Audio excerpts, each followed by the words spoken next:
राधिका दिखने में बहुत सुंदर सुशील थी। उसका ससुराल भी बहुत संपन्न और खुशहाल था। लेकिन राधिका की एक आदत थी और वो थी आलसपन की। क्या बात है राधिका बहू, उठना नहीं है क्या? ऐसे कैसे चलेगा? 2 बजे दोपहर को सोकर उठती हो, फिर खाना खाकर सो जाती हो। माँ जी क्या करूँ, काम धाम होता नहीं मुझसे, मैं खुद भी परेशान हूँ। ऐसा है ना, ये ससुराल है, यहाँ ये सब बोलकर काम नहीं चलेगा। देख ले काम कर, नहीं तो बस्ता पैक करके पहली ट्रेन पकड़ लो मायके की कल। बहू डर जाती है, करे तो क्या करे, कभी काम धाम तो किया नहीं था उसने। वो उठकर किचन में जाती है, सब्जी काट रही होती है कि दरवाजे पर एक साधु आ जाता है। अलग निरंजन, साधु को भिक्षा दे दे देवी, साधु भूखा है। ओह, साधु महाराज आए, इन्हीं से कोई दवाई मांगती हूँ जिससे मेरे अंदर का आलस खत्म हो जाए। राधिका साधु को खाना देती है और पूछती है, महाराज की जय हो। महाराज ये लीजिए भोजन, ये आपका, ये आपकी परिवार का। साधु राधिका से खुश हो जाते हैं। बेटी क्या मनोकामना है, मांग ले, आज मैं खुश हूँ। राधिका तो मानो मुंह मांगा वर मिलने जा रहा था। गुरुजी, ऊपर वाले की दुआ से समझ लो किसी चीज की कमी नहीं है। सबसे ज्यादा प्यार करने वाला पति, बड़ा घर, पैसा, रुपया, शांति, सुकून सब है। चलो अच्छा है, तो चलता हूँ मैं। साधु जैसे ही जाने के लिए खड़े होते हैं। अरे अरे डायलॉग तो पूरे होने दीजिए महाराज, कहाँ उड़ गए? बहुत परेशानी है मुझे, बहुत। अरे बिटिया सब कुछ है तो फिर परेशानी क्या है? महाराज परेशानी ये है कि मैं हूँ 1 नंबर की आलसी, काम धाम नहीं होता है मुझसे ढेले भर का। तो बस इतना कर दे, कोई औरत ऐसी दे जाए यहाँ जो सारा काम मेरा कर दे। साधु जी बैठ जाते हैं और सोच में पड़ जाते हैं कि राधिका का क्या किया जाए। ठीक है, मैं एक औरत दिए जा रहा हूँ। वो क्या है ना, उसका कोई नहीं है तो वो तुम्हारे सारे काम करेगी। वाह वाह, क्या बात है गुरुजी, ये तो कमाल की बात है। लेकिन वो क्यों मेरे घर का काम करेगी महाराज? पैसे और खाने के लिए? ना बेटी ना, पैसा और खाना तो उसके लिए कोई बड़ी बात नहीं है, लेकिन वो अब शादी करके सेटल होना चाहती है। लेकिन हम लोगों के घर कौन सा लड़का है जो वो सेटल हो जाएगी? देख बेटे, साफ साफ तो यह है कि वो घर का सारा काम करेगी, लेकिन एक बात याद रखना, उस औरत को कभी खाली मत बैठने देना, क्योंकि उसके पास अगर तुम काम नहीं दे पाई तो उसका विवाह तुम्हें अपने पति से करवाना पड़ सकता है। उसे कहाँ वक्त मिलने वाला है बाबा जी, मेरे पास काम ही इतने हैं। भेज दीजिए आप, देख लूंगी मैं। प्रणाम। प्रणाम कहकर राधिका साधु को विदा तो कर देती है, लेकिन उसकी जिंदगी में कैसा भूचाल आने वाला है वो तो देखना बाकी है। अगले दिन जी, राधिका जी हैं। हाय हाय, कितनी सुंदर हो तुम, कहाँ की रहने वाली हो, और ये आलसी राधिका को कैसे जानती हो? तभी राधिका और उसका पति आता है। हेलो जी, राधिका कभी मिलवाया नहीं अपनी सहेली से? डर था क्या कहीं इसी से शादी को ना बोल दूं मैं? बस हो गया, ये सहेली नहीं मेरी नौकरानी है। आज से मेरे सारे काम मैं इसी से करवाऊंगी, ये मेरी आज्ञा का पालन करेगी। जी बिल्कुल सही, आपको हमेशा मुझे कोई ना कोई काम देना है, नहीं तो आप जानती है ना। वो राधिका के पति की तरफ देखकर हंसने लगती है। अरे हमें भी बता दीजिए, क्या जानती हैं वो? जाइए ऑफिस जाइए, देर हो रही थी ना आपको। पति ऑफिस चला जाता है, राधिका और सास घर में अकेले। जाओ 2 कप चाय बनाकर लाओ। बस यूं गई और यूं आई, तब तक दूसरा काम सोच लेना। ओए होशियार मत बन, जा चाय लेकर आ, मेरे पास इतने काम है ना कि कमर टूट जाएगी तेरी। राधिका के कहने पर वो चाय बनाने चली जाती है। जैसे ही वो चाय बनाकर आती है, राधिका उसे खाना बनाने भेज देती है। आलसी हूँ मैं, बेवकूफ नहीं। ऐसे ऐसे काम बताऊंगी कि नानी की नानी याद आ जाएगी। बड़ी आई मेरे पति से शादी करने के ख्वाब देखने वाली। क्या कहा बहू?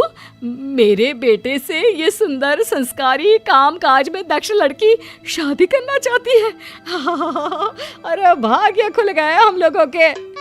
देखिए माँ जी, वो तो ये तब करेगी ना जब मैं इसे खाली रखूंगी, सारा दिन काम करवाऊंगी। जब मैं इसे काम ना दे पाई तब जाकर कहीं ये मेरे पति से शादी करने का सपना देख सकती है। अभी सास बहू की बात चल ही रही होती है कि वो खाना बनाकर आ जाती है। जी, हो गया खाना। हाँ, तो अब जाकर पूरे घर में झाड़ू लगा दे, अच्छे से सफाई कर दे और पोछा जरा दबा कर लगाना। वो क्या है ना, मेरी माँ आ रही है। क्या तेरी माँ आ रही है? बताया नहीं तूने? अरे इसमें बताने की क्या बात है, वैसे भी मैं अपने कमरे में थी तब फोन आया था। अब कौन कमरे से बाहर आए, आपकी कमरे तक जाए और सारी बात बताए। हाँ, थकावट तो सोच कर ही चढ़ रही है देखिए। हाँ हाँ, क्यों नहीं, आलसी ही रहना जिंदगी भर। बस मैं तो अब ये प्रार्थना कर रही हूँ कि तू एक बार चुके और ये सुंदरी मेरी बहू बन जाए। अब क्या था, सास भी बीच बीच में मदद कर देती। राधिका, जल्दी से दूसरा काम बताओ, घर का सारा काम, साफ सफाई सब कुछ हो गया है। ओह, मैंने तो कोई काम सोचा ही नहीं। अरे मैं सो क्यों गई? मैं क्या कह रही थी, थोड़ा आराम कर लो और थोड़ा काम अब शाम को कर लेना। मतलब कोई काम नहीं है मेरे लिए? पता है ना कोई काम ना होने का क्या मतलब है। तभी पीछे से बहू की माँ आ जाती है। माँ कितने दिनों बाद आई, रुकेगी ना कुछ दिन? हाँ हाँ, और क्या, बेटी के पास आई हूँ तो रुकूंगी ही। माँ, सामान कहाँ है? बीच में ही वो औरत बोल पड़ती है। काम और 2 मिनट में नहीं मिला तो? अरे जाकर माँ का सामान तो अंदर लेकर आ। वो औरत मुंह लटकाकर वहां से चली जाती है। उसके जाने के बाद, अरे कौन थी ये, और ऐसे बात कर रही थी जैसे तेरी सौतन हो। राधिका माँ को सारी बात बता देती है। ये तूने बहुत गलत किया बेटी, घर में एक औरत, वो भी इतनी सुंदर, काम पर रखी। अरे रखा तो रखा, शर्त भी कितनी अनोखी कि तू कोई काम ना बता पाए तो तुझे अपने पति की शादी इससे करवानी पड़ेगी। अरे ये तो बहुत गलत हुआ बेटी। माँ मुझे माफ कर दे, मैं अपनी आलस में सब भूल गई। ये काम इतनी फुर्ती से करती है कि क्या बोलूं। माँ, बस अब किसी तरह छुटकारा दिला देना इससे। हाँ हाँ, रुक, सोचती हूँ। माँ सोच ही रही होती है कि वो औरत फिर आकर खड़ी हो जाती है। नहीं है ना कोई काम? क्यों नहीं है बेटी, वो बाहर जो तेरा कुत्ता खड़ा है ना कालू, इस औरत को बोल उसकी पूंछ सीधी कर दे, और जब तक सीधी नहीं हो जाती ना, आए नहीं यहाँ बिल्कुल भी। राधिका उसे कालू कुत्ते की पूंछ सीधी करने का काम दे देती है। ये कौन सा बड़ा काम है, समझिए यूं गई और यूं आई। अब क्या था भाई, कुत्ते की पूंछ को सीधी करने का काम कितना आसान और कब तक का है ये तो आप सब जानते हैं। लेकिन हमारी राधिका, इस घटना के बाद से राधिका की आलस हो गई छू मंतर। लो कर लो बात, शिव मंदिर का शंख भी बज गया। इसका मतलब सुबह के 7 बज गए हैं, लेकिन अभी तक नाश्ता नहीं आया। अरे बहू, ओ पूनम बहू, अरे संधी बुढ़िया को इस जन्म में नाश्ता नसीब होगा कि नहीं? कल रात को भी फुलके जला दिए थे, कुछ मजा नहीं आया था खाने में। ये है सीतापुर में रहने वाली मंजरी, एक अंधी सास। मन की साफ है, बस थोड़ी सी जुबान से तेज है। मंदिर के शंखनाद से ही इन्हें पता चल जाता है कि वक्त क्या हो रहा है। और ये रही इनकी चालाक बहू पूनम। अच्छा हुआ जो मैंने ऑनलाइन ऑर्डर कर दिया सब कुछ, वरना ये बूढ़ी लाठी मेरी छाती पर मुक दलने लग जाती। अरे बहू, तो घर में है भैया, चल बसी। हाय राम, ऐसा न कहो सासू माँ, दिन में एक बार तो भी माँ सरस्वती जुबान पर बैठती हैं। अरे नहीं नहीं, तुझे कुछ ना होगा। खुशबू तो बड़ी अच्छी आ रही है। ऐसा कौन से पंच पकवान बनाए हैं आज तूने? आज है स्पेशल जलेबियाँ, फाफड़ा, आलू की पराठे, कम चीनी वाली गर्मा गर्म चाय, दही पकोड़े, ये सब। वो मुझे डॉक्टर ने कहा है ना कि आप दिन में कम से कम 3 से 4 घंटे सोया करो, इसलिए आज मैंने सारा काम निपटा दिया है। अब मैं सो जाऊंगी। वाह, क्या स्वाद है। लेकिन बहू, ये तो ब्रिजवासी की जलेबियां है ना? तू तो कह रही है कि तूने बनाया है। दरअसल वो मैंने ब्रिजवासी काका से रेसिपी पूछ ली थी। अच्छा मम्मी जी, मैं आती हूँ अभी, जरा वो दूध गैस पर तेज आंच पर रख कर आई हूँ ना। पूनम फौरन ही वहां से उठकर रसोई में भाग जाती है।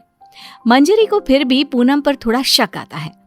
पूनम ऐसे ही रोज अपने पति के पैसों को खर्च करके बाहर से खाना मंगवाती और अपनी सास से कहती कि उसने खुद बनाए हैं, और उसकी बेचारी अंधी सास बहू के इस झूठ से बेखबर सारी चीजें मान भी लेती। एक दोपहर में पूनम पूरा मेकअप करके तैयार होकर खड़ी होती है। चलो फटाफट पतली गली पकड़ के निकल लेती हूँ, इससे पहले कि बुढ़िया मुझसे टकराए। बेचारी मेरी अंधी सासू माँ, उसे लगेगा कि मैं सो रही हूँ, जबकि मैं तो अपनी जानू से मिलने जा रही हूँ। पूनम हर दोपहर को अपनी सास को बेवकूफ बनाकर बाहर अपनी बॉयफ्रेंड लखन से मिलने जाती थी, और आज भी कुछ यही प्लान था। ए जी ओ जी लो जी सुनो जी, मैं हूँ मन मौजी, करता हूँ मैं जो वो तुम भी करो जी। 1 2 का 4 4 2 का 1, माय नेम इज लखन, सजनों का सजन मेरा नाम है लखन। लखन तुम भी ना बिल्कुल एंटीक पीस हो। यार पूनम, हम कब तक ऐसे छुप छुप कर मिलते रहेंगे? एक तो मेरे पास कोई नौकरी भी नहीं है, वरना यह दिल वाला अपनी दुल्हनिया को खुद ही ले जाता। टेंशन मत लो, जब तक तुम्हारे पास पैसे नहीं आ जाते तब तक हम दोनों के लिए मेरा ससुराल है ना, मैं सब देख लूंगी। लेकिन तुम्हारे पति को शक वक हो गया तो?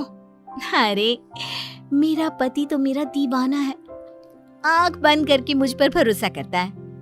उसके पास से घी निकालने के लिए उंगली टेढ़ी करने की नौबत तक नहीं आएगी। ओए होए, ओए होए, शुक्रिया मेरी जान, love you love you love you. I love you to.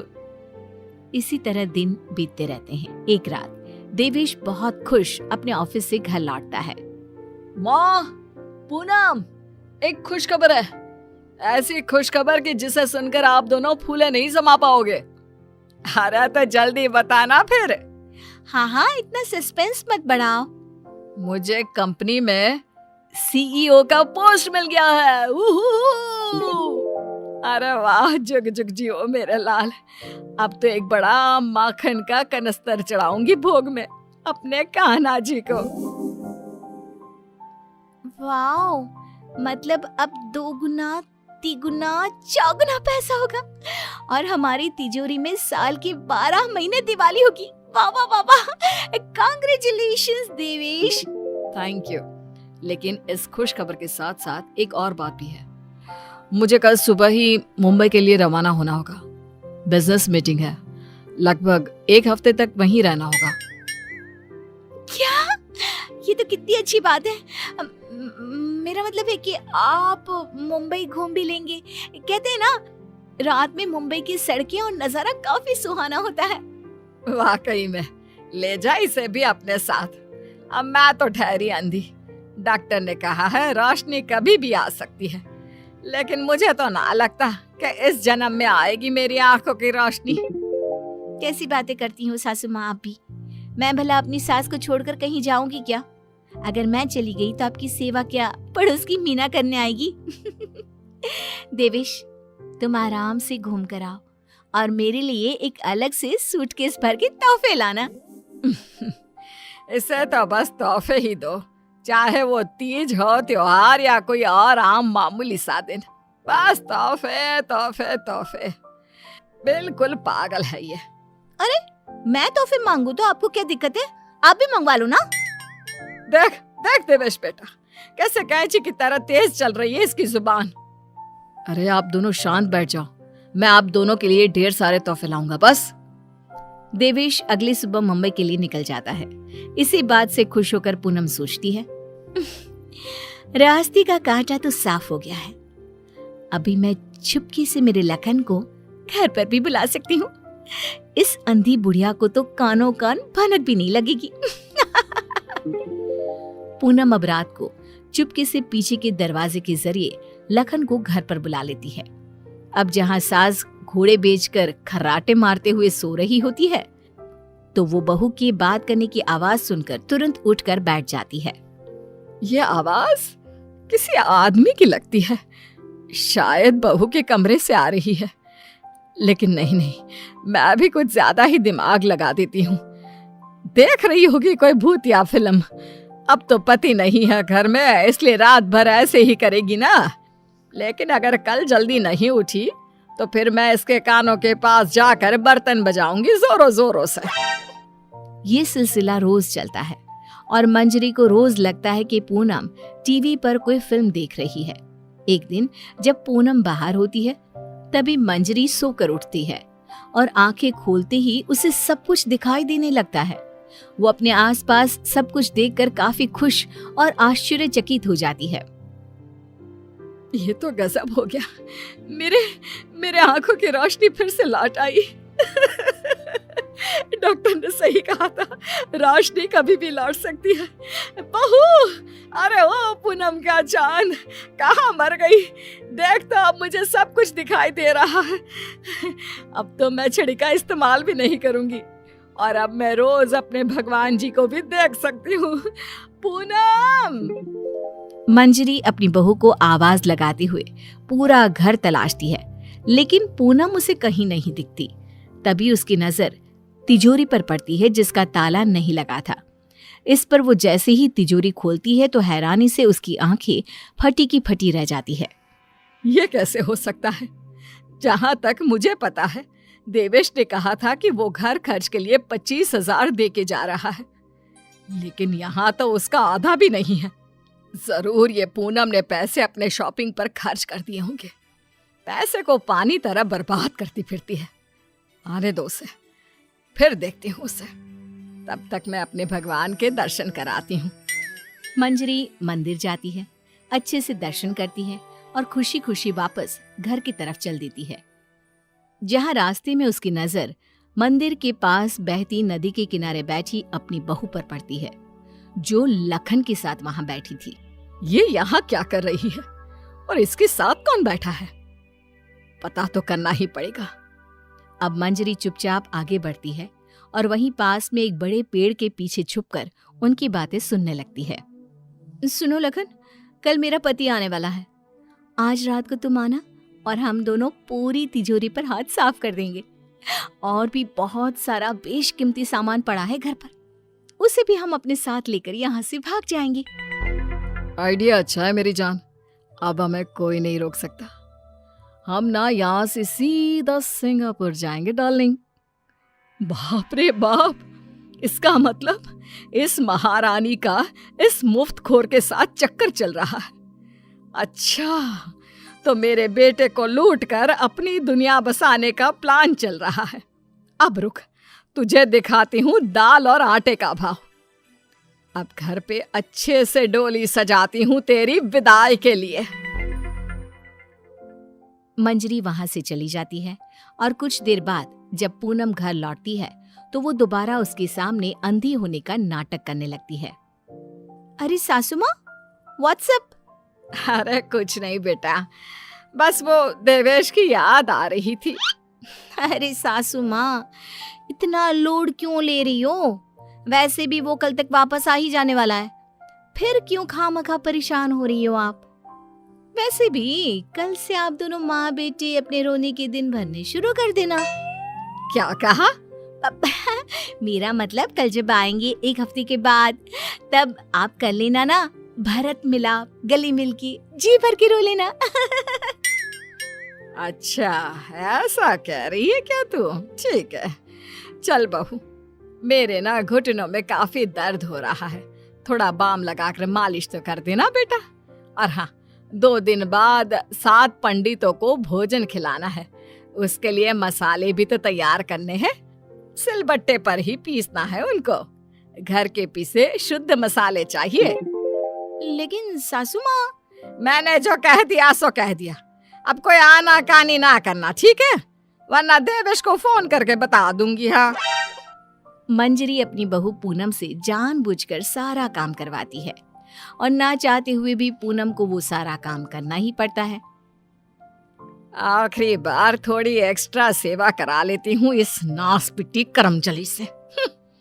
मुझे इतने सालों तक उल्लू बनाया ना, अब इससे एक दिन में कैसे सूखी मिर्ची बनाती हूँ देखना। सारा दिन काम करके पूनम अपने कमरे में जाती है और रात को लखन पीछे के दरवाजे से घर में घुस आता है। किधर है सारा माल, जल्दी करो, अपने पास बिल्कुल भी टाइम नहीं है। पूनम और लखन मिलकर सामान चुरा ही रहे होते हैं कि तभी वहां पर देवेश और मंजरी आ जाते हैं और उन्हें वहां देखकर पूनम और लखन के पैरों तले जमीन खिसक जाती है। देवेश देवेश तुम सासू माँ, आप देख सकती हो कैसे? तुझे क्या लगा तू हमें इस तरह चूना लगाकर आसानी से बचकर निकल जाएगी? पूनम, जो कुछ भी तुमने हमारे साथ किया है ना, मैंने कभी सपने में भी नहीं सोचा था कि तुम ऐसा करोगी। बहुत बहुत गलत किया तुमने। और तू लंगूर लखन, तेरी तो ऐसी की तैसी। बचाओ, माफ कर दो भैया, माफ कर दो। लखन हाथ जोड़कर खड़ा हो जाता है, लेकिन देवेश उसे नहीं छोड़ता। वो तुरंत पुलिस को बुलाता है और पूनम और लखन को फ्रॉड और चोरी के केस में अरेस्ट करा देता है।